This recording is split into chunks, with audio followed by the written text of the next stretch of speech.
Om Namo Bhagavate Vasudevaya.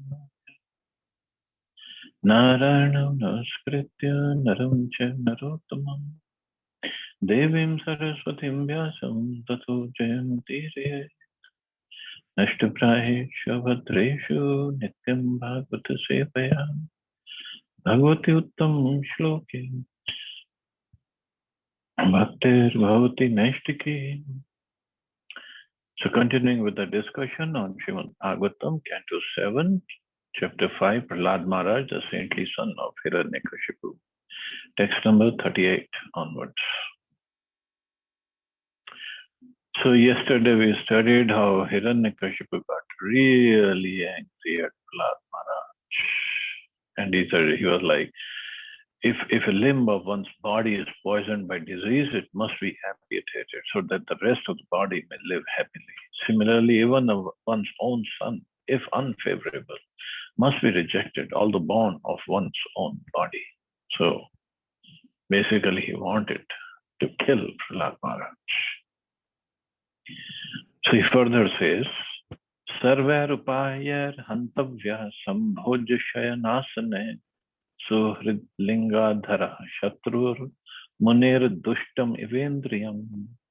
Just as uncontrolled senses are the enemies of all yogis engaged in advancing in spiritual life, this Prahlad, who appears to be a friend, is an enemy because I cannot control him.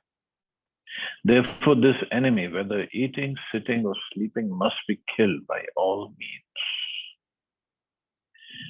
So he is considering Prahlad Maharaj as an enemy.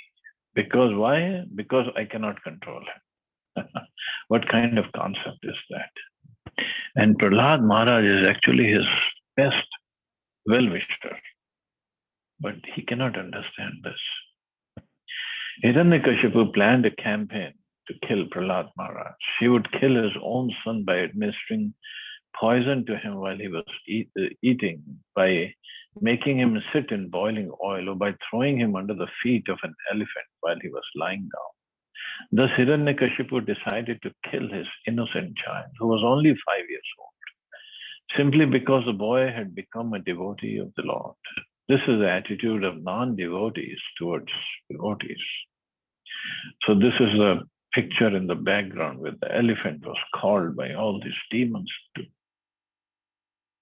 trample on Prahlad Maharaj. Here is a Prahlad Maharaj sitting in the down, on the floor.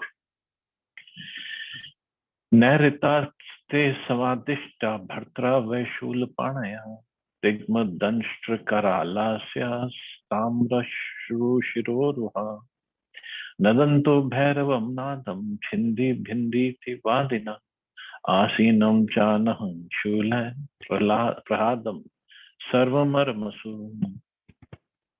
The demons, the Rakshasas, the servants of Hiranyakashipu, thus began striking tender parts of Prahlad Maharaj's body with their tridents. The demons all had fearful faces, sharp teeth, and reddish coppery beards and hair. And they appeared extremely threatening, making a tumultuous sound, shouting, "Chop him up, pierce him." They began striking Prahlad Maharaj, who sat silently, meditating upon the Supreme Personality of Godhead. See, this is the position of Prahlad Maharaj. As we studied earlier, he was at the level of Bhava Bhakti. He would, thinking of Krishna, he would cry. And here, he didn't even try to defend himself. He just meditated upon the Lord. And the Lord obviously is going to protect a devotee like this. But look at Prahlad Maharaj. And what they were doing, the Rakshasa they began striking the tender parts of Prahlad Maharaj's body. So tender parts are basically whatever, our stomach and maybe the heart. And they're striking with tridents. And these Rakshasas, obviously, they were very, very powerful, very strong. They're trying to kill Prahlad Maharaj. Pare Brahmani Nirdeshe Bhagavati Akhilatmani Yuktatmanya Phala Asan punyaspev satkriyaha. Even though a person who has no assets in pious activities performs some good deed, it will have no result. Thus, the weapons of the demons had no tangible effects upon Prahlad Maharaj because he was a devotee, undisturbed by material conditions, and fully engaged in meditating upon and serving the Supreme Personality of Godhead, who is unchangeable, who cannot be realized by the material senses, and who is the soul of the entire universe.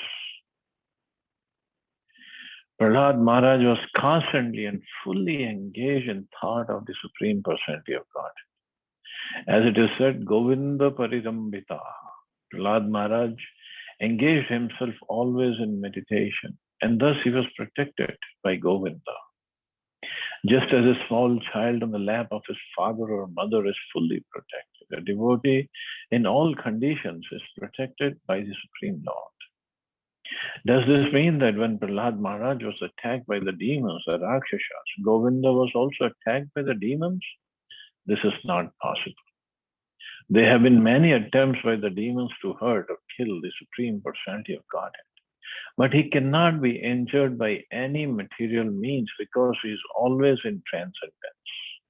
So the Supreme Lord is always spiritual, cannot be injured. Therefore, the words Pare Brahmani are used here. The demons, the Rakshasas, can neither see nor touch the Supreme Lord. Although they may superficially think that they are striking the Lord's transcendental body with their material weapons. The Supreme Personality of Godhead is described in this verse as Aniradeshe. We cannot understand him to be in a particular place, for he is all pervasive. Moreover, he is Akhilatma, the active principle of everything, even material weapons. So those who cannot understand the position of the Lord are unfortunate. They may think that they can kill the Supreme Personality of Godhead and his devotee, but all their attempts will be futile. The Lord knows how to deal with them. So they cannot kill the Supreme Lord or his devotee. No way. Like in Chaitanya Charitamrita it is said, Mare Krishna Rakhe ke, Rakhe Krishna Mare ke. If Krishna wants to protect somebody, nobody can kill him. And if Krishna wants to kill somebody, nobody can protect him. Nobody. And here, Prahlad Maharaj is there, who's such a pure devotee of the Lord. Obviously, he'll be protected by the Lord. And these demons, these Rakshasas, they cannot even touch the Supreme Lord. So that is why many times the demons and the Rakshasa mentality people, they think by breaking the deity in a temple, they can kill the Lord. So then, actually, it's very, sometimes it gets confusing. Here we are praying to the Lord, worshipping the Lord, whether he appears in wood or metal or stone. And those who don't have faith in it, and those who are envious, they can come and then they break the deity. So then they say, oh, we have broken your Lord. What are you? Who are you praying to? So then the question always arises, if the Lord is there in the deity or not? If he is there, why he didn't protect? Why he let these demons even touch him? Forget about breaking the deity. See, the Lord is completely independent. Completely independent. So if he is letting some fools and demoniac people come and break the deity, that doesn't mean they killed him, killed the Lord. They just broke some stone or wood or metal. But in the process, they committed a very grave offense. Very, very grave offense. Okay, the Lord allowed them. It's his independence, and it's the independence of the criminals also. But still, it doesn't mean they can get away with that karma. At the same time, when these things happen, the Lord allows his devotees to come and care for him or take care of the deity, or whichever way. He allows his devotees to reciprocate. So no way we should have any doubts about the potency of the Lord or the presence of the Lord. And at the same time, we should understand he's having his pastimes for whatever reason he wants. We cannot understand. Of course, as devotees, we should be always trying to protect the Lord, protect the deity of the Lord, and do whatever it is necessary to protect. But even if something happens, so it can only happen by the will of the Lord.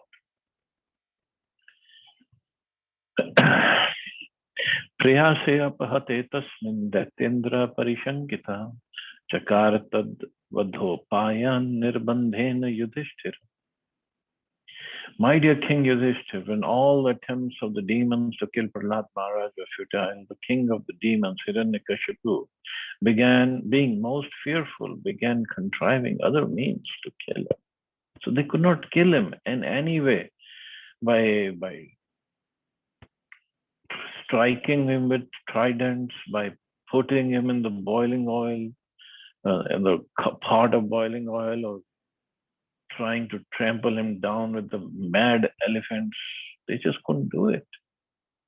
So now Hiranyakashipu was fearful. Here, Hiranyakashipu, biggest terrorist of the universe, defeated all the demigods. And who is he afraid of?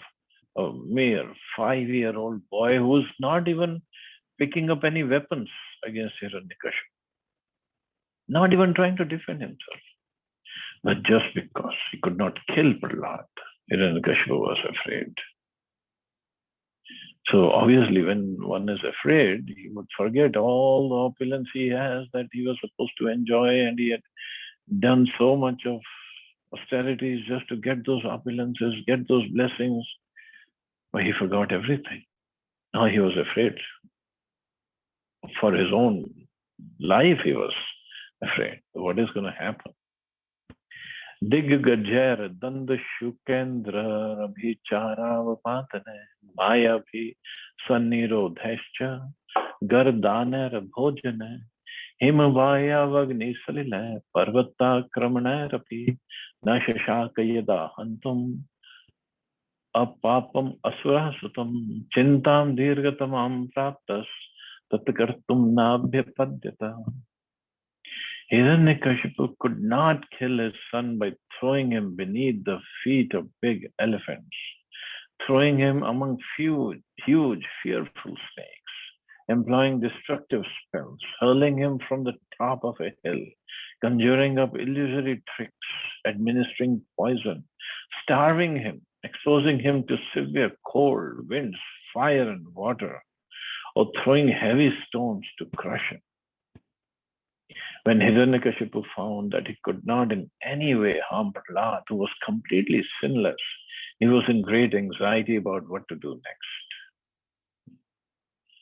Can we all imagine the kind of tortures Hiranyakashipu was implementing or planning or doing, in fact, to kill Prahlad? We would die in 1 second if any one of these things happened to us. And here, of course, Bhagavatam, Shukdev Goswami didn't go in detail, but the other scriptures of Puranas, they've shown when the big elephants would come charging towards Prahlad Maharaj, and Prahlad Maharaj would be sitting down and just meditating on the Lord, Om Namo Bhagavate Vasudevaya, chanting, and then the big elephant would come and they would just lovingly just roam around Prahlad or go away. They would not even try to harm him. Fearful snakes, when he was thrown among fearful snakes, they would come and just, as a garland, they would hang around the neck of Prahlad Maharaj without even biting him, hurling him from the top of a hill. So what happened when he was thrown from the top of a hill? Lord Vishnu was there at the bottom to catch him, to protect him. But if we just look at this example and try to analyze that. Now the hill, let's assume maybe it's like 100-meter high hill. So when the Rakshasas threw him from the top of the hill, of course he did not even protest, he did not defend himself. He just let them throw him. Now, this is the faith. This is faith. Lord Vishnu did not protect him or catch him at 1 meter from where they threw him, 10 meters, 20 meters, 100 meters, 500 meters, 900 meters. He let him fall. Now that is faith. And he was there at 999 meters to catch him and save him. And Prahlad Maharaj all the while be just chanting and meditating on the Lord. So things can go the way the Lord wants in our lives also, which might not be the way we want, or we were expecting, or we were hoping it would happen. It would be completely opposite of what we have planned. But that faith has to be there. In the end, the Lord will protect me. He will save me. And whatever is happening, it's by the will of the Lord. Only by His sanctioning, everything is happening. Otherwise, it cannot happen. It just cannot happen. So now even Hiranyakashipu was afraid of Prahlad Maharaj. Now, who is this boy? As Prabhupada or Narad Muni says, he was completely sinless, Prahlad Maharaj. So Hiranyakashipu got saved. Eshame bahava sadhu to vadho payascha nirmitaha tester droher asadmer mukta sveneva tejasa. Hiranyakashipu thought, I have used many ill names in chastising this boy Prahlad. I have devised many means of killing him, but despite all my endeavors, he could not be killed. Indeed, he saved himself by his own powers without being affected in the least by these treacherous and abominable actions. So Hiranyakashipu never got this benediction that whoever he wants to kill will be killed. He just got the benediction for his own protection, not for his enemies, either killing or protecting or whatever. Didn't get any such benedictions. So Prahlad Maharaj was obviously always saved by the Lord. Vartamano vidure balo api jad dhirayam na vismarati me anaryam shuna shepa iva prabhu. Although he is very near to me and is merely a child, he is situated in complete fearlessness. Complete fearlessness. He resembles a dog's curved tail, which can never be straightened, because he never forgets my misbehavior and his connection with his master, Lord Vishnu. So this is a very old saying, the dog's curved tail cannot be straightened. The word shuna means of a dog and shepa means tail. The example is ordinary. However, one may try to straighten a dog's tail. It is never straight, but always curved. Shunaha Shepa is also the name of the second son of Ajigartha. He was sold to Harishchandra, But he later took shelter of Vishwamitra, Harishchandra's enemy, and never left his side. So I believe this Harishchandra's story will come later.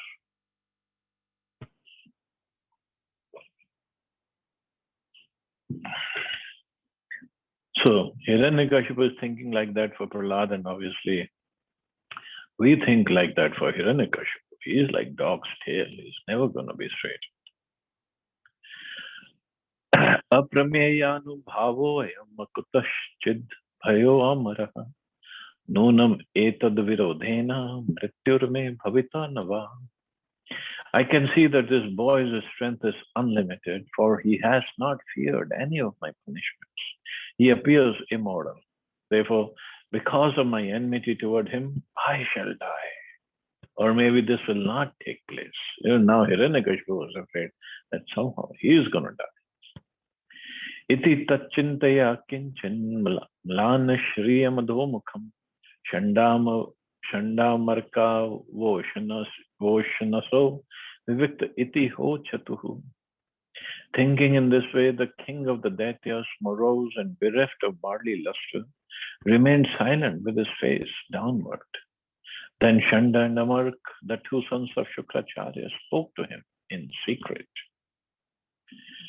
So they were worried about the master.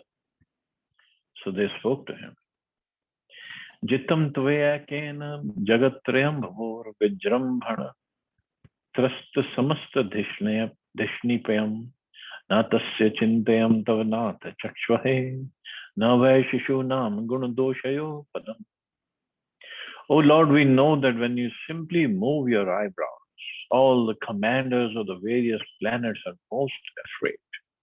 Without the help of any assistant, you have conquered all the three worlds. Therefore, we do not find any reason for you to be morose and full of anxiety. As for Prahlad, he is nothing but a child and cannot be a cause of anxiety. After all, his bad or good qualities have no value. Because he's just a little child, 5-year-old boy. Imam tu pashar varunasya badhva nidehi bhito na palayate yata uddhishya punso vesarya sevaya yavad gurur bhargavagamishyati. Until the return of our spiritual master Shukracharya, arrest this child with the ropes of Varuna so that he will not flee in fear. In any case, by the time he is somewhat grown up and has assimilated our instructions or served our spiritual master, he will change in his intelligence. Thus, there need be no cause for anxiety.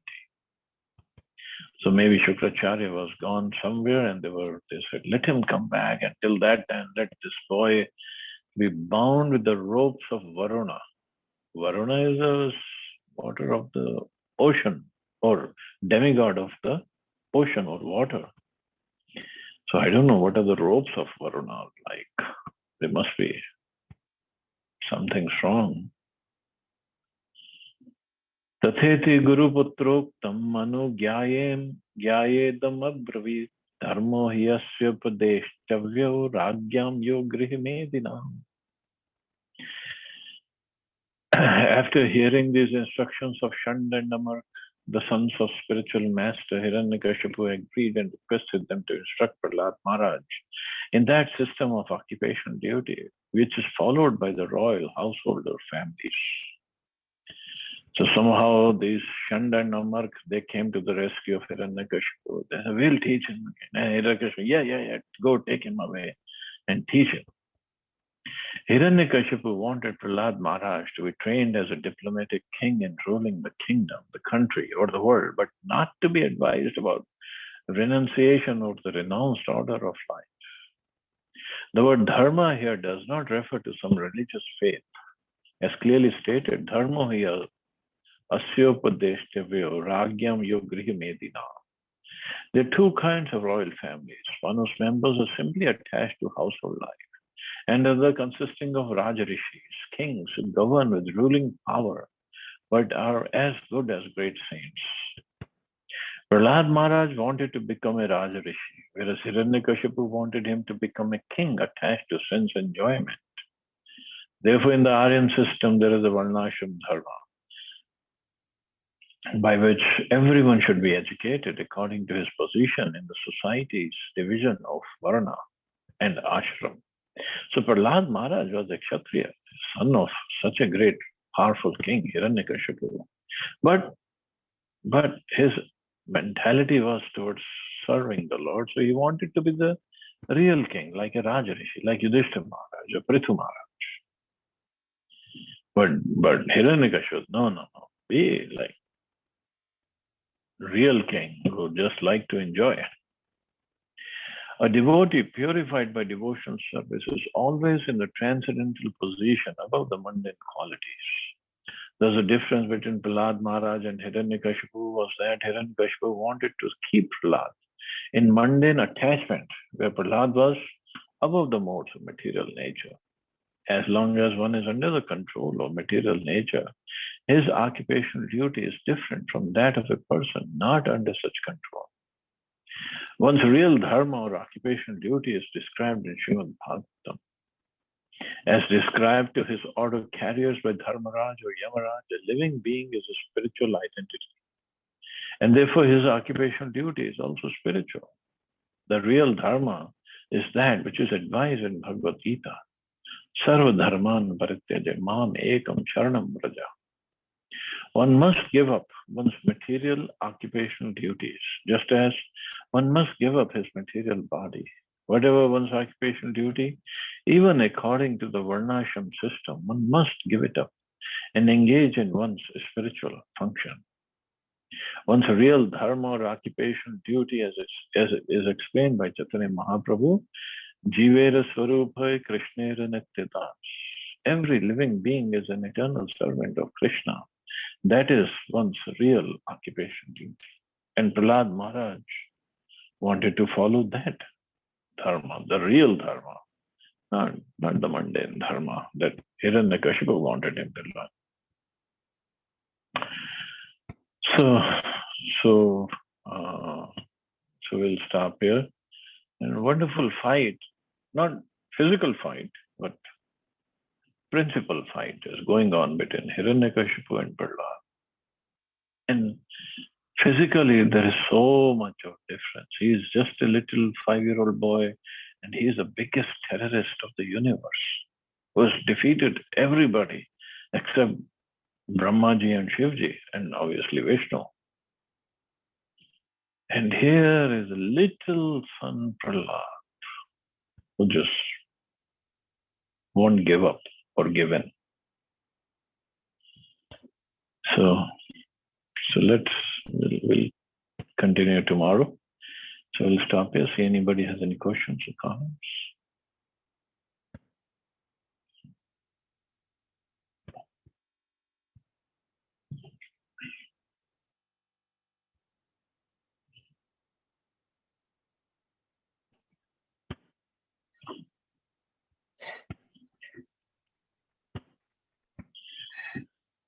Okay, so you all have a safe and wonderful day. Hare Krishna. Thank you.